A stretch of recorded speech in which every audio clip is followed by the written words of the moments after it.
Welcome back, everybody, to another episode of Risky Thoughts. Once again, tonight, I am joined by Zhang, as Roy is still in British Columbia, as we mentioned in the last episode.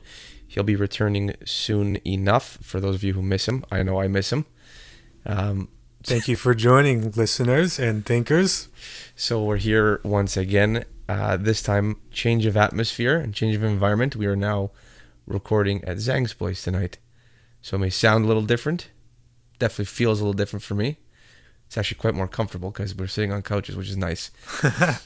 Tonight we wanted to explore the topic of regret and what it means, what it feels like, what you can do about it, and also what we believe is the opposite feeling of regret, which is to us a feeling of nostalgia. But Google doesn't agree with that. Google says that the antonym for regret is welcome. I don't even know how that's an antonym to regret. Well, we won't worry too much about that. I think it just makes sense. I guess mostly this episode's about us like untangling our own, moments of regret and feelings of regret and trying to learn to cope with it or find some way forward. So let's talk about that. I guess through experience, I suppose, is the best way to do that. Yeah, I think so. All right. So I guess I'll open by saying like how I even decided this was going to be our topic for tonight. So on my very long drive over to Zhang's place from my place, I had a good opportunity to just self-reflect in the car, listening to some like music I used to listen to in the past. And I'm also dealing with some stuff in my life right now, obviously, that is put my, it's put me to the test, let's say, in terms of like emotional resistance and resilience. And for the first time in a very long time, I'm actually feeling defeated. And I thought, like, why am I feeling this way? And do I regret what led me to being here? And to be honest, I'm at a loss of words because I've explained to you before that I don't typically hold on to these feelings of regret or like resent for very long. I usually get over them very, very quickly, and I become a happy person again within a couple of hours of experiencing whatever trauma causes the sensation. This time it's like I feel like it's a more permanent feeling of like discomfort, and I'm really struggling to get past it. And I think what I'm beginning to realize is that the only real way to get past it is to confront the issues and deal with them and resolve the problem that occurred as a function of the actions that I do regret taking, rather than just saying, it is what it is, and moving onward. Yeah, and I think it's kind of interesting because Rob and I had similar experience where, we were listening to a piece of music and it brought this feeling of nostalgia. But at the same time, it came at a time when we were both dealing with regret. And we were trying to get back to this place before we did the regrettable thing. And, we were feeling, I guess,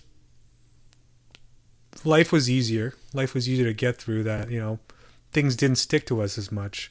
And we were trying to get back, in some ways, like you could say, trying to get back our mojo. But it's just not happening. And there's a longing for, maybe we wish we could go back in time and, undo the things that made us like regret what we did. But we just can't get over it. So I think everybody has felt regret. Right? I think we've all made a decision in life at some point or another that led to an outcome that was an undesirable one, and that you have contemplated what alternative path you could have been on had you not taken those actions. That's essentially what like regret is in a nutshell. Yeah, right? but the interesting thing is I think a lot of people, I think, could probably say is, for the most part, like, just speaking in someone else's shoe, they could say, you know what, I don't really have regrets in my life. Like, things have been like pretty good. So I can agree that on a high level, people can make a claim like that. I don't believe that on the microscopic level that people can say definitively that they've never regretted a decision. And I guess my other arguments on a macroscopic level, it's like maybe they just haven't lived long enough to like really regret something. I mean, we're still pretty young, right? Like, but I think we're hitting that transition period where, you know, the nostalgia is hitting really hard. Where I think there's some element of longing for a time in our youth when things were kind of more simple. I mean, maybe I didn't want to use the word simple because in some ways it was more complicated. Like I guess it's like there were more options, there were more possibilities, and we were talking earlier about how, you know, when we were younger, we were looking for salvation in the future. Like, you know, things aren't the best now, but maybe in a couple years this will all seem like, you know, trivial. But little did we know, like decades later, we would be longing for those times. So, the one thing about regret that I think is unhealthy is it certainly keeps you in the past, right? You're reliving an experience that you have no control over anymore, and you know, being disgruntled by the outcome of those actions that you had taken to bring you to where you are, or perhaps where you were, it can be frustrating. And the fact that you don't have control or have any capacity whatsoever to undo what you've done is the part that I think lingers, because you can't remove it. It's a permanent. It's like it's gone. It cannot become. You cannot get it back. But I want to add, like, sometimes I even like fantasize about like a future where things work out. You know, imagine you did something regrettable, like cheat on your girlfriend or something. Not to say that I cheated on my girlfriend, disclaimer, but say that happened, right? Like, and this kind of parallels maybe some of the experiences I'm having where I said some regrettable things, and sometimes I sit around with the regret and I fantasize about a future where I'm forgiven, or, you know, there's some type of resolution, or there's some type of closure. So, yeah, you're going right down the road that I was like thinking, and I know we talked about closure outside. Yeah. And you used the quote, and I don't remember what it is exactly. It was, and it's not mine, I stole it, but it's something about closure is something that Hollywood made up to sell movies. Right. In other words, it's not real. I mean, I think it's real for some people, but I think it's like winning the lottery. Like, if you find closure, then good for you. But I think for a lot of people, that closure never comes. So what is it, like, okay, closure, in my mind, I see closure as a formal acceptance of the past and it having no further bearing on your emotions in the present nor the future. Like, that's how I view closure. So if you, for example, you know, got hurt from someone who maybe, I don't know, either a friend who's betrayed you, or someone that you were in a relationship with who cheated on you, and then you like just parted ways, and you always make the argument that like, oh, that has resonated with me for a long time and I can never trust another person again. And then like the concept of closure is like, well, you come to terms with that has happened. The actions were taken by that sole individual, given the circumstances that they were dealing with at that time. And it's not necessarily a reflection of what your future or current relationship partner will do for you. You know, because rather than living in fear of it happening again with your current partner, I think closure implies that like you're over that idea and that you're not afraid of it anymore. And that means that like when you get into a relationship, you can be healthy in that relationship once more because you can allow trust to rebuild. Right? That's what I perceive closure to mean.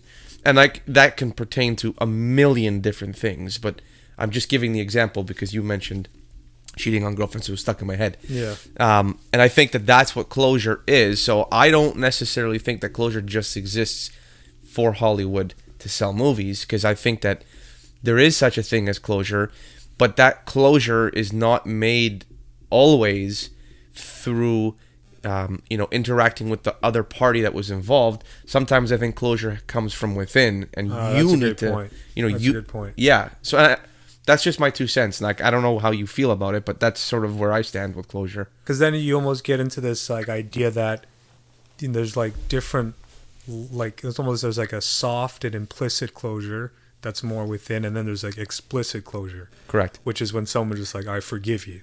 Yes. And that, I mean, the explicit one is great because there's no mistaking that for closure. But, I mean, long story short, I said some regrettable things to someone, when I wasn't in the best like mental state. And I guess I made attempts at reconciling, the friendship or whatever. But I remember Roy saying to me, like, you kind of have to just, like, pretend like they're dead. Like, that's it. Like, that's how you start healing. Right? If I betrayed someone, I cheated on someone, and I reached out and said, hey, can you forgive me? And they ignore me, then I really have to treat them as if they died. There's... I know some people who don't have the greatest relationship with their parents, and they never reconciled before, their parents died, and maybe there's regrets there. But again, like in those cases, like that closure has to come from within. It does. I mean, it does help, obviously, when you can interact with the party that's involved. I don't think I would agree with the approach of living as if they were dead, because I think that's the opposite of closure. I think that you are gonna walk yourself into a position where you're just gonna leave whatever wound is there open, and like without confronting it. Because I mean, you can confront it internally, but I think that's what Roy's point is, that once you shut off the possibility of that explicit closure, you have to find a way to heal yourself. Do you think that those two types of closures can exist in both worlds, where they one where they coexist and one where they're completely mutually exclusive? I think for me it helped because I was in some ways like fantasizing about a scenario where it's like, oh, like what if like 5 years from now, 10 years from now, like we meet by some happen chance, and and I say, can we start over? And she's like, you know what, enough time has passed, like we're different people now. And so I'm still playing out those scenarios, and I don't know if that's like true closure. I think that's some like, I don't think that's closure at all. Yeah. I wouldn't say that's as closure. First of all, I don't even know what the issue is, but I have an idea. And I would say that I think closure would be one of two things. If the possibility, this is what closure is for me, no matter the limitless number of paths that are in front of you in terms of your interaction with that person or lack thereof, or etc., your acceptance of every single one of those paths simultaneously is closure. So whether or not it ends up being what your fantasy is, or whether it ends up being that she decides that she wants to slap you in the face every time she ever sees you from here on for the rest of your life, or whether it ends up being something in between that, where there's like a neutral, you're okay with it. So that's something that I think both of us are kind of wrestling with, is, well, first of all, like what even is acceptance, and how do you even get there? Because we talk about, we have regrets and we did things that were regrettable, and we're not, like, are you still in the mindset like, I wish I could go back in time and change things? I haven't really unpacked my regret yet. I know I'm feeling regret, and I know that Like for me, I keep saying like I should have known better. I should have known better. But I think that's perhaps, we're not psychologists, and if we had a psychologist with us, perhaps there's already like a script to this process of getting over regret, and I don't know what it looks like, but I would suspect that the first one is pain, right? And then I would suspect that at some point it's going to turn into like some form of reasoning and like thinking through the different scenarios and what, was right, what wasn't right, like a logical approach to it. And then I think at some point after that, you're going to get to a place where you feel more or less, I'm going to say nothing, but that's not the right word for it. You're just like, you think of the actions that you're contemplating now, so whatever actions you took that you regret, when you think of them right now, you're thinking them as like, oh, what if I didn't do that, or I shouldn't have done that? You're thinking of them in that regard. And I think when you get to like the point of acceptance, you look back at those and you just think of them as fact of history, just like you're reading a textbook, right? Like this is what happened in the year 19 whatever it was, or 2000 whatever it was. And that's where that's the whole reason why I brought this topic up, and that's what I was trying to say to you outside, is I'm trying to get to that point. I'm trying to understand, how do you cross this bridge from being stuck in a place of anger and pain and getting to a place of like, it's not contentment, it's more of like just acceptance is the only word I can use to describe it. It is. So, I mean, I talked to a psychologist and I asked them, like, how do I get to acceptance? And all they said was, it's hard. Well, that's not very useful. I mean, because I think it's a different journey for different people. Like, I think maybe that's why it's acceptance and things like this is so special, because there's no silver bullet. Like everybody has, like, this is their cross to bear in some senses, right? And every day is just another step in the journey, right? And like some days are good, some days are bad, but it's a constant battle. Like, I'll say things to myself like, I should have known, but like, if I didn't go through what I went through, there are a lot of things that like I wouldn't have known about myself that probably would have broke at the seams like 10 years from now or like 20 years from now. So maybe that's one path that you can take, is rather than thinking about the I shouldn't have done this or what if I didn't do it, and you think about the I did this, but I'm now aware of this, and how can I move forward in such a way to, take this new knowledge and benefit from it, right? Like, I think the idea is something similar to, there's like that cliche statement, like when you get out of a relationship, if you break up or whatever, and you just like the best way to get over somebody is to get under somebody else, right?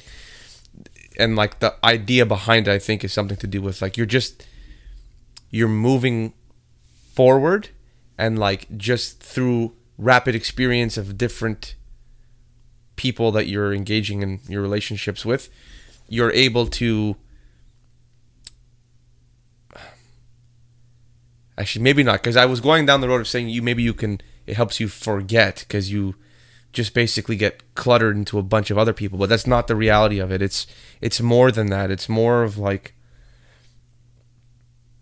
I don't know, maybe you redevelop a new level of confidence through that process. Maybe there's something about self-realization that takes place in the process of moving on to, like, I'm trying to put this into words that are understandable, but in my head, this is all making sense, and the words I'm saying right now I know are not. But what I really want to try to get at is like, depending on what it is that you regret, and I'm going to keep using the example of relationships just because it's consistent with the theme of what we've been discussing so far. If you got cheated on, right, and you're feeling down and out, and the relationship comes to an end, and you want to move on, and you don't want to feel like perhaps you think that the person cheated, or actually maybe we'll reverse it. Maybe you were the cheater, and perhaps your relationship comes to an end as a function of that. And then you look back and you regret, I shouldn't have cheated on my partner. It was a mistake, and therefore I am now regretful.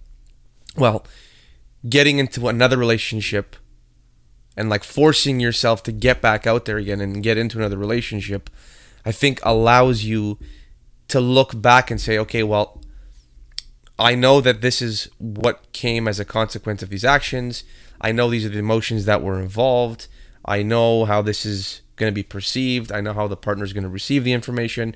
So you now have this new knowledge of what was wrong with your previous actions, and you can practice a new option. And you're taking a different path that perhaps will result in a different outcome. And the more of these paths that you can get on, the more experience you can develop, and the more of like a fuller picture you can get of the truth and what is the correct actions to take. Yeah, I mean, that's the ideal state, but I think, the road to that is very treacherous. Like, I could totally see a scenario where you become obsessed with the one that got away and you'll never be able to actually love again. And I think that's the scariest part about hitting that roadblock of, like, basically that one big thing that you regret the most in your life, because it's not clear how you get out of it. Like, when you were talking about an acceptance of all of the scenarios that come with the future, there's also like the scenario of you never get over it, right? Like, what if you always have this longing? Like, maybe it goes back to the nostalgia that we were talking about. Like, anytime you listen to a certain song, you think about that great relationship you had with that, woman that you loved, and you cheated on her, and you can never get over it. Like, I think there's an element of accepting that as a possible future. But if you accept as a possible future, it's not a sustainable way to live.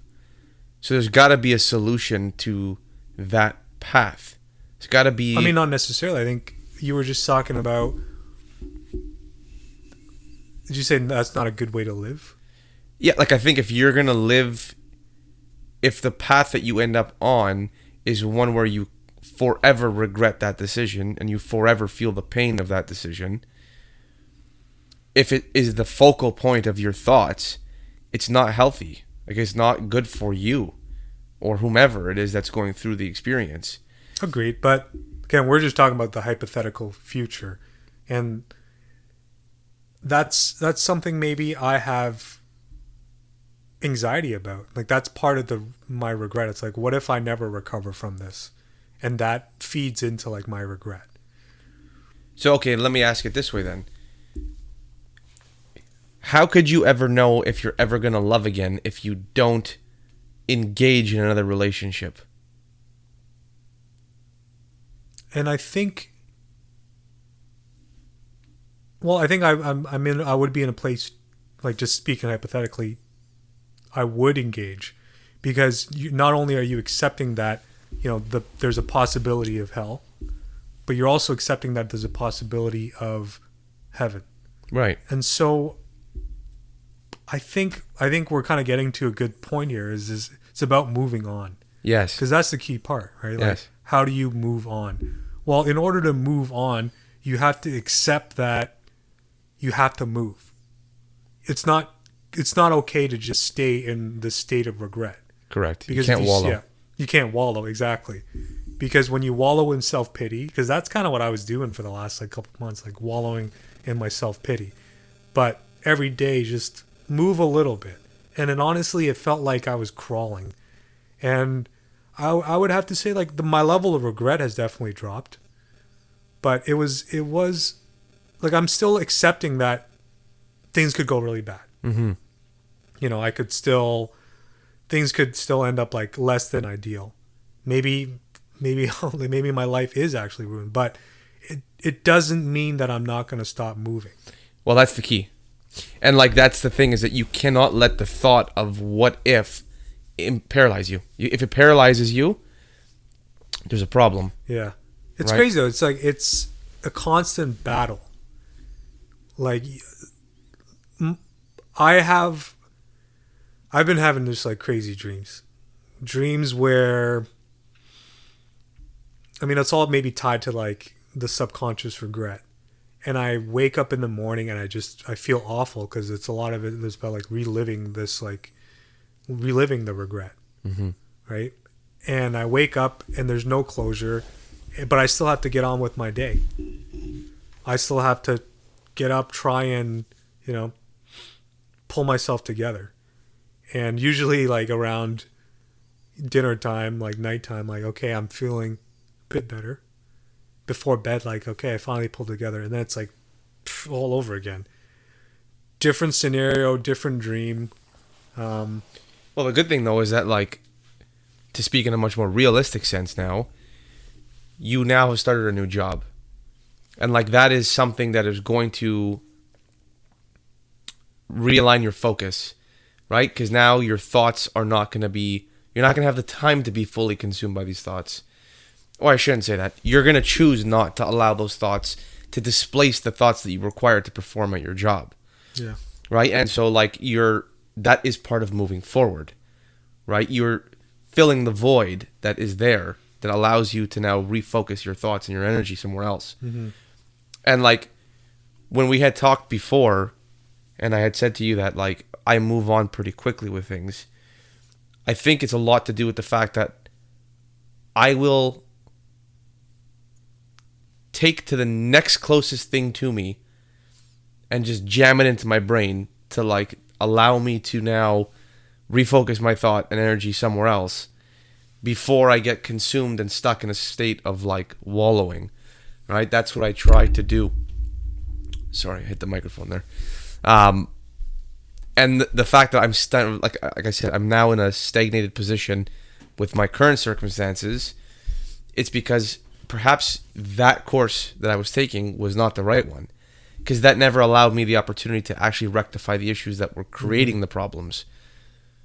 So, like, just jamming in the next thing that comes along in my day to, like, occupy my brain and forget about the issues I was experiencing. It's kind of like a distraction.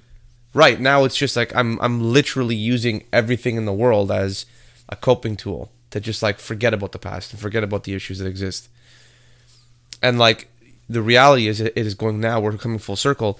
Moving forward is truly confronting the issue and dealing with it, right? And then taking the baby steps that are required to get you back onto your feet again. Like, you got to crawl before you can walk again. So what I wanted to add there was just, like, the process of moving on for me is like a marathon.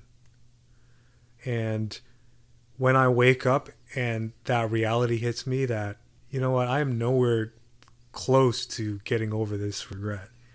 And sometimes it feels like I'm no closer to the finish line. But again, I have to just try and keep moving. And I think this is why it's interesting that, you know, I've learned to, or I've started, like, running again.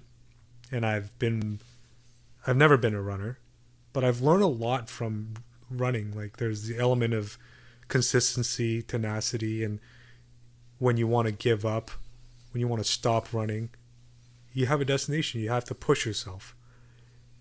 And for me, I know that it's the right thing to do. Keep pushing forward. But I'm also scared that as much as I try to move on, I might not. And I might fall into this pit of despair still. But as long as you keep trying to move forward, that is the only objective that you have control over. So you don't know whether you're going to move on or not. And like you said, you don't know whether the path is going to be heaven or hell. And because you don't know, the only course of action that is logical and makes sense is to try anyways. Because the one thing that you can say for certain is that if you don't make the step forward, you're definitely going to end up in hell. So it's that you can take the option of 50-50 of ending up in heaven or hell, or you can take the 100% path that leads you to hell. And, like, it seems like a no-brainer. Why would you take the path that takes you down to the dark place? You want to go where there's a chance that you end up in a better place. And I think that as soon as you start to recognize that that is the logical step, you actually have a significantly higher probability of ending up in a better place. Right. It's weird, you know? So it's like you have to accept that there's a chance of failure, but also accept that there's a chance for success. And with that acceptance, that's how you're going to move forward. Yeah. And in contrast, what's the alternative? Like, what is the alternative? Well, I mean, I know what it is. It's to give up. And I think a lot of people, that's what they do, right? Like, people do regrettable things and then they kill themselves. Well, like that's the ultimate giving up, right? And that's a place that like, what makes you think that that is better than whatever else can come through the mechanism of trying to move forward? Well, because the pain of regret is so real and so painful in the moment, in the here and now. And I think things like nostalgia like make it way worse. Yeah, because the contrast becomes very real, right? Yeah. I mean, look, suicide is definitely something that is very real in this world, and a lot of people, unfortunately, go down that road. And like, we should probably put a disclaimer at the beginning of this episode with respect to the discussion around suicide, but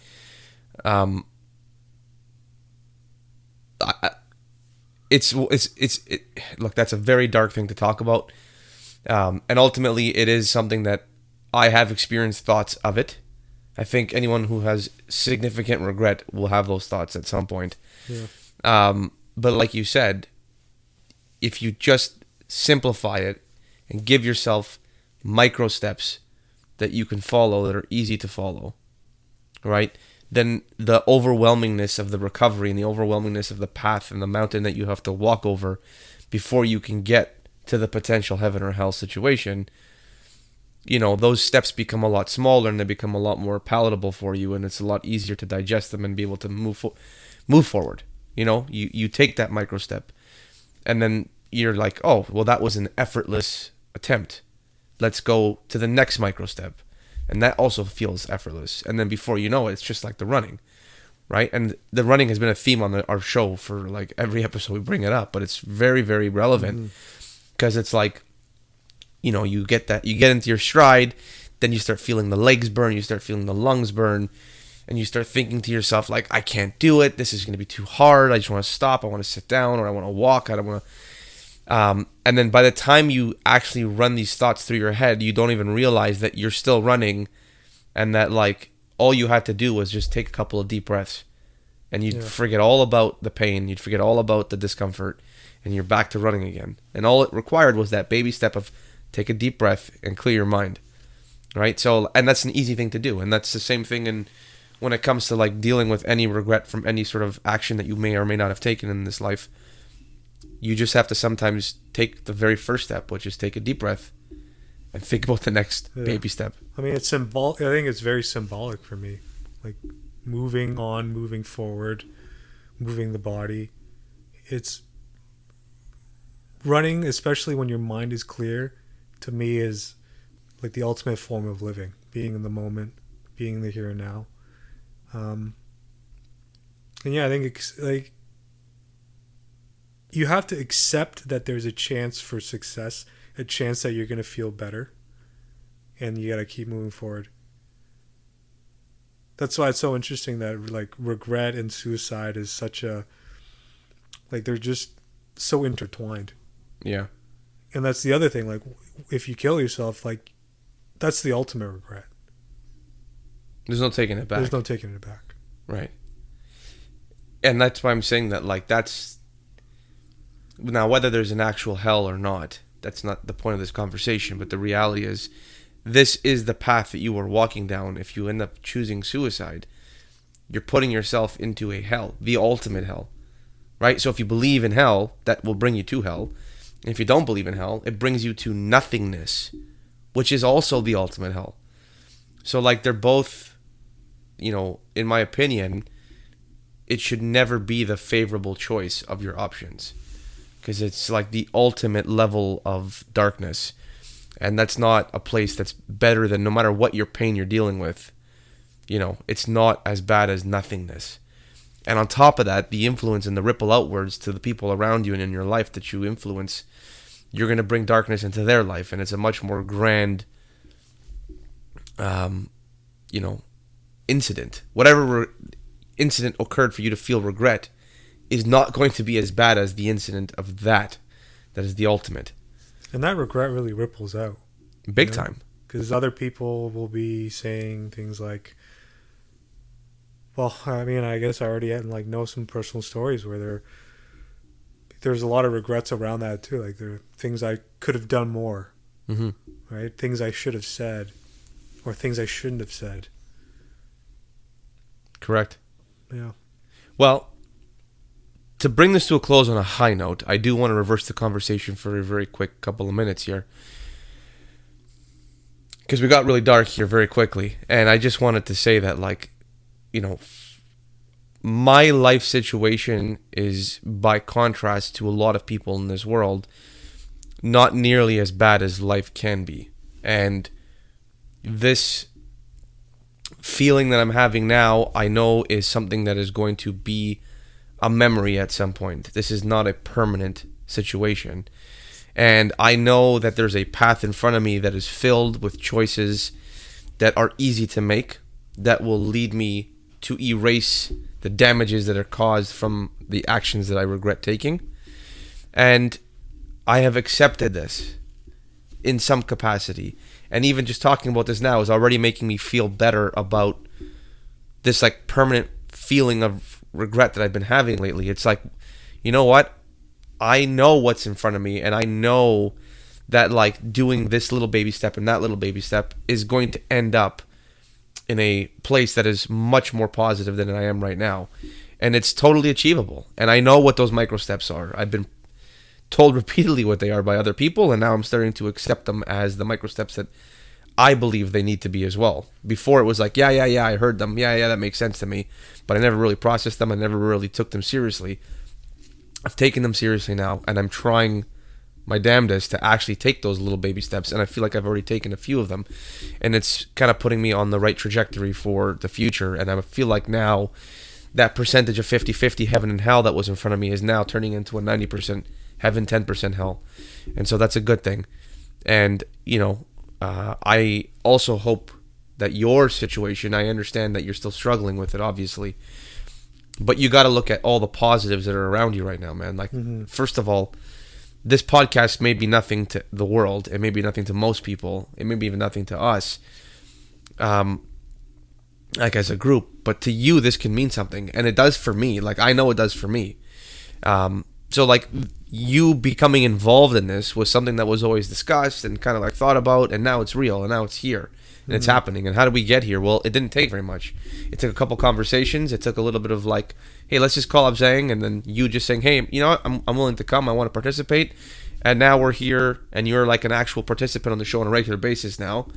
You know, so, like, that's another small example of, like, the little changes that lead to something more significant. Like, would you ever have thought that you'd be sitting recording this podcast, microphone set up in your basement, laptop running, and, you know, like, this whole setup was like a fantasy to me, at least, when I started this thing. And now I feel like it's very real, and that's a thing to be proud of. You have your new job now. You know what I mean? Like, that's a great fucking thing to have in front of you. There's so much positivity that is in front of you that to not focus on that and just to focus on the past is silly. You know? Yeah. I guess want to add is something that's top of my mind is thinking about, you know, accept regrets, move forward, or die trying. That's it, man. That's the simple message. Yeah. All right, well, I've got nothing further to add. I don't know if you do. I think we've gone through a lot today. Yeah, it really does feel like therapy, eh? Going through these types of sessions.